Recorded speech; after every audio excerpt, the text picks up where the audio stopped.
dedicated to Eastern and Southern Kentucky.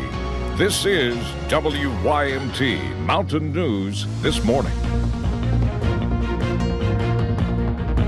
Good morning. It is 6:31. I'm Will Puckett. And I'm Cassidy Strickland. Good morning to you. Hopefully you've got a nice cup of coffee or tea or maybe some hot chocolate because you're going to need it to warm yourself up this morning. Yeah, pretty chilly morning, really ugly morning. I've been saying it all morning this morning, but it's just going to be one of those difficult Mondays. It sucks that it's a Monday to begin with, but it's even worse because when you look outside, there's not going to be anything that you want to go and get at the day with. But, you know, that's what you get in the middle of winter, right, Brandon? And the question for you is, are we going to see a warm-up from these temperatures we're seeing today? Brief and slight, I guess is the best way to put that, because we're not going to move a whole lot thanks to cloud cover and something we're seeing this morning, which is fog. Let's go over and take a look at the camera network as we head out the door this morning up on top of the mountain. US 119 there, Whitesburg, Pine Mountain. A little bit of snow starting to show up there, so higher elevations maybe getting a little bit more snow, so some slick spots possible up there in the higher elevations. Fog outside the WYMT studios here in Hazard this morning. It is thick and dense in a lot of locations. Everywhere you see that's less than 5 miles there, that's a very limited visibility. So just kind of keep that in mind. Pinpoint Doppler radar not showing a whole lot of activity, but of course we're still seeing it around this morning when it comes to snowflakes. 30 or just above or just below, depending on where you're at this morning. And we're going to continue to see those temperatures stay pretty chilly across the state, across the day. Only 35 this afternoon. Cloudy skies will linger into the nighttime hours before starting to clear out slowly. I'll have the rest of the forecast coming up here in just a few minutes. We will be sure to check back in with you. Thank you, Brandon.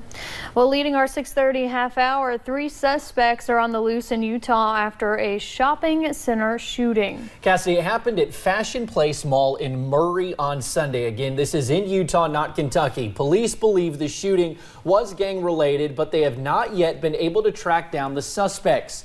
Authorities say at least 2 people were injured, a man and woman, both in their 20s. They were taken to the hospital in serious condition.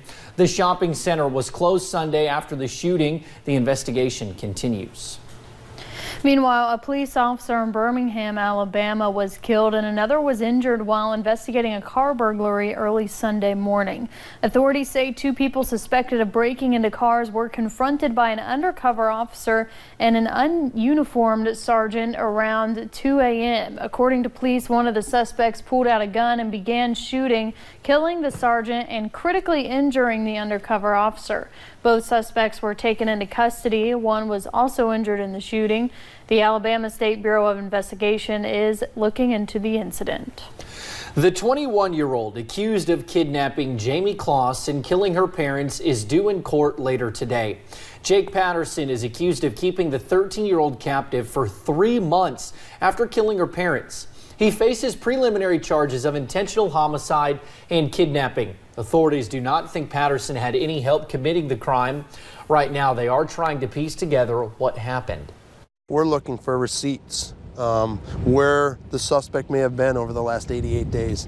Did he take things with her? Did she go with him to the store? Did he buy clothes for her? Did he buy food?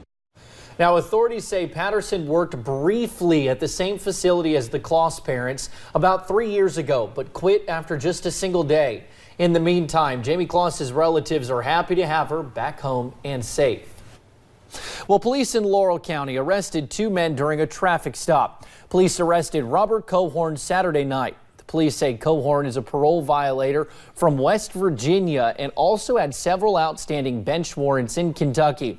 Police also arrested his passenger Ryan Rivas. He faces a charge of possession of drug paraphernalia after police say they found an uncapped hypodermic needle in his pocket. Well, family, friends, and political leaders are mourning the loss of the nation's oldest World War II veteran.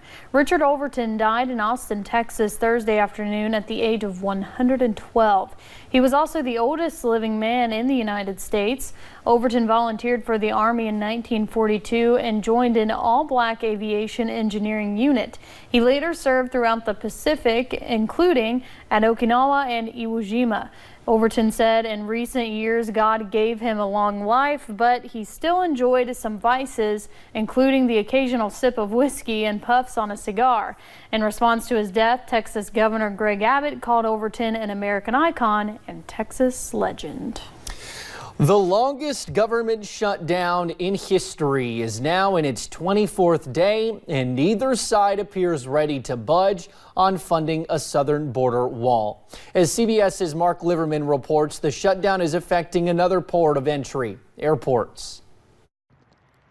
A Republican ally of President Trump wants him to reopen the government. I would urge him to open up the government for a short period of time, like 3 weeks, before he pulls the plug, see if we can get a deal. The president and Democrats remain deadlocked over the border wall. Senator Lindsey Graham says if no deal is reached, President Trump should declare a national emergency to fund the wall. Other Republicans are skeptical of that idea. If we do that, it's going to go to court and the wall won't get built. It's unclear where President Trump stands on a deal. Over the weekend, he tweeted that the damage done to our country from a badly broken border is far greater than a shutdown. Put an end to this shutdown and put everything on the table. Democrats say the shutdown should end, and then they'll negotiate border security. We were willing to talk about more border security when we were talking about DACA and Dreamers and coming up with a border security plan that made sense, not some medieval wall. Meanwhile, 800,000 federal employees remain furloughed or working without pay. TSA employees are calling out sick at a higher rate. That forced Miami International Airport to close a terminal over the weekend. Just for all those federal employees that are not getting paid, very unfortunate for them. I know they will get it back, but for the time being, it's got to be very troubling for them, and it's troubling for all of us that are going on flights. Houston's Bush International Airport also closed parts of a terminal on Sunday. Mark Liverman, CBS News. Now, Miami and Houston are expected to reopen those terminals today. President Trump will sign a bill this week that guarantees all workers will get back pay, but they will not get it until the shutdown is over, Cassidy. Well, this is all about border security, and officials say they made a disturbing discovery there recently. Mexican federal police have released this video of a smuggling tunnel about 32 feet long that they say runs from Mexico into an Arizona border town. The Arizona Republic reports that this is the third tunnel found crossing into that town in the past month. And the shutdown has been very difficult for many, but there is some good news this morning. There is indeed, Cassidy. Officials with the Great Smoky Mountains National Park announced that recently closed areas of the park are now reopened to visitors. The park was forced to close when funds were no longer available due to the partial government shutdown. But they say by using extra funds, crews can maintain some basic services. Some restrooms, campground, and picnic areas are reopening. And in more national news this morning, Secretary of State Mike Pompeo is in Saudi Arabia for a politically sensitive visit with Crown Prince Mohammed bin Salman. They are meeting later today to discuss the wars in Syria and Yemen and the murder of journalist Jamal Khashoggi. The Washington Post reported in November that the CIA had concluded that bin Salman had his advisor arrange the killing. The Crown Prince has denied any role. Despite outrage among many Americans, the White House has continued to show support for the prince. And for now, it's clear Pompeo considers bin Salman an ally. Well, 6:39 on this Monday, still to go on Mountain News this morning. A random act of kindness and a show of force helping people who got stuck in the snow. We have chances for a little bit of everything again this week as the crazy weather continues. I'll get you up to speed forecast-wise in about 3 minutes.